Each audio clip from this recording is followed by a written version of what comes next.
Hello everyone good afternoon welcome back to my channel. So आज चाहिँ हामी दुईजनाकै छुट्टी हो र अब हामी चाहिँ बाहिर जाँदैछौँ। कहाँ जाने भन्दा पनि अब लाइसेन्स बनाउनु छ होइन, त्यतातिर जाने हो। अन्त अब हामी दुईजना चाहिँ रेडी भइसकेको छौँ। हो के साह्रो नाटक पारेको हो न, फेरि आज कपाल कलर गरेको छ होइन। तपाईँहरूले हेरेर भनिदिनु होला कस्तो देखिरहेछ। तपाईँ भन्नु न कस्तो देखिरहेछ गाइस। कस्तो देखिरहेछ मेरो गाइस, प्लिज कमेन्ट गरिदिनु होला।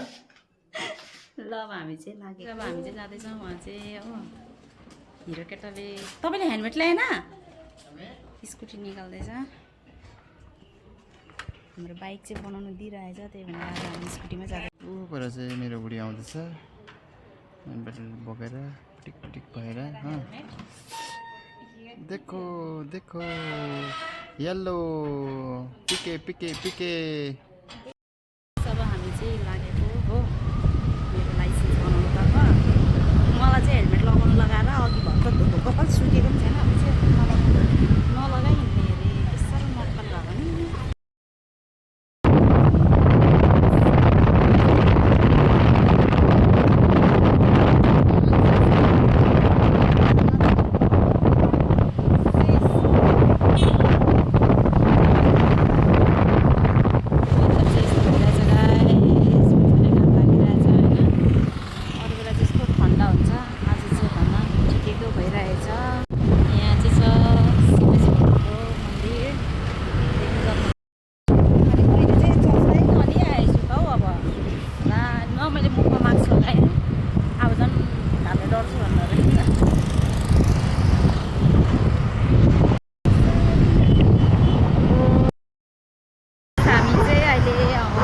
ड्राइभिङ लाइसेन्सको लागि नि गएर आयौँ होइन।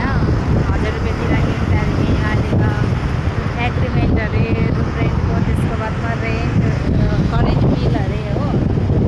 त्यो सबै थिएन नि त हाम्रोमा। अनि 500 रुपियाँ त्यहाँदेखि भयो होइन। अब 1 महिना बाद चाहिँ हामीलाई बोलाउँछ अरे ड्राइभिङ टेस्टको लागि। त्यहाँदेखि चाहिँ हुन्छ हामी पेट्रोल लगाउनुलाई।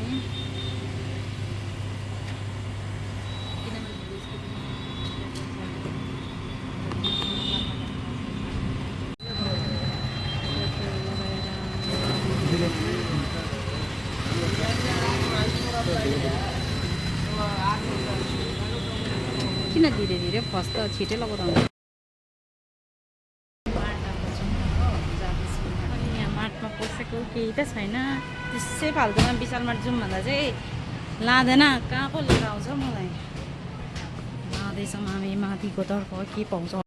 मैले चाहिँ आएर के किनेँ भन्दा कोकोनट वाटर किनिदिएको नि त होइन।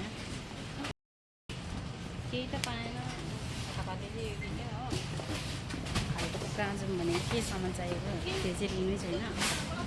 बिलिङको टाइम आयो भने चाहिँ खालि मलाई नै भन्छ होइन बिल गर्नु। मेरोमा त छैन त खोइ भन्छ।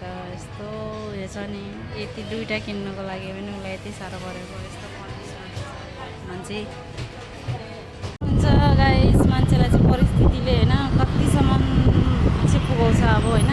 कमाउनै पर्छ, गरी खानै पर्छ होइन। अरू त्यस्तो मागेर खाएको छैन होइन यो जोमेटोवाला भैयालाई। कतिले उसको अनुहारमा स्माइल छ होइन, हाँसी खुसी भएर गइरहेको छ। अब बाटोमा मागेर खानुभन्दा चाहिँ केही कुछ गर्छु भनेर होला क्या। कति राम्रो देखिरहेछ बिचरा। सो गाइस मलाई चाहिँ खुसी लाग्यो होइन। यस्तो देखेर उसले बाटोमा मागेर खाइरहेको छैन, आफ्नो दममै केही कुछ गरेर गरिरहेको छ। यहाँ चाहिँ खाँदैछ तपाईँले मसला पुरी। कस्तो फोनैमा नअटेको तपाईँको कपालले त नि त्यो स्टार सपन छैन जस्तै देख्छ। हाम्रो भी दो भाइ हेर मलाई खोइ मेरो बेइज्जती।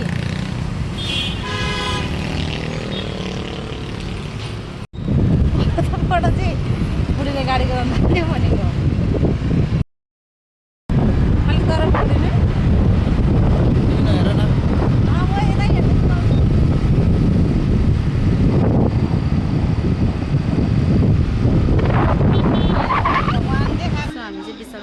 आइपुगेको छौँ दुईजना। यहाँ चाहिँ मलाई सबै लुगाहरू मन पऱ्यो होइन, राम्रो राम्रै रहेछ विन्टरको लागि। त्यो चाहिँ किन हामीले विशालमार्टबाट पनि सामानहरू किनिसक्यौँ होइन। अब चाहिँ हामीहरू फर्किने हो। हामीले सामानहरू आजको दिन पनि हो गाडीमै सरर यता हिँड्दा र उता हिँड्दा भयो होइन। मलाई चाहिँ यो भिडियो अब कम्ती गर्ने चाहिँ लगाएर चाहिँ भन्नुपर्छ होइन। र त्यसले चाहिँ नबिग्रिने जिउमा लुगा चाहिँ होइन, टाउकोमा मात्रै टाढो भइसक्यो लुगा। टाउको भन्ने कुरा मस्ट इम्पोर्टेन्ट हो नि त। हो ला यता टाउन हुनुपर्छ उता हुनुपर्छ। ला म कन्फ्युज भएँ, म पहिला एकपल्ट आएको थिएँ यहाँ। तपाईँको बात पनि अधुरा रह्यो होइन, टाउको मस्ट इम्पोर्टेन्ट के भन्दै थियो भनिहाल्नु त। के भन्न चाहन्छ तपाईँ? टाउको भन्ने कुरा मजाले जोगाउनु पर्यो नि त, ठन्डा लाग्नु दिनु हुँदैन, बिमार हुन्छ। हेलमेट पनि लाउनुपर्छ त गाडी कुदाउँदा जोगाउनुको लागि त। अनि हेलमेट कडा छैन।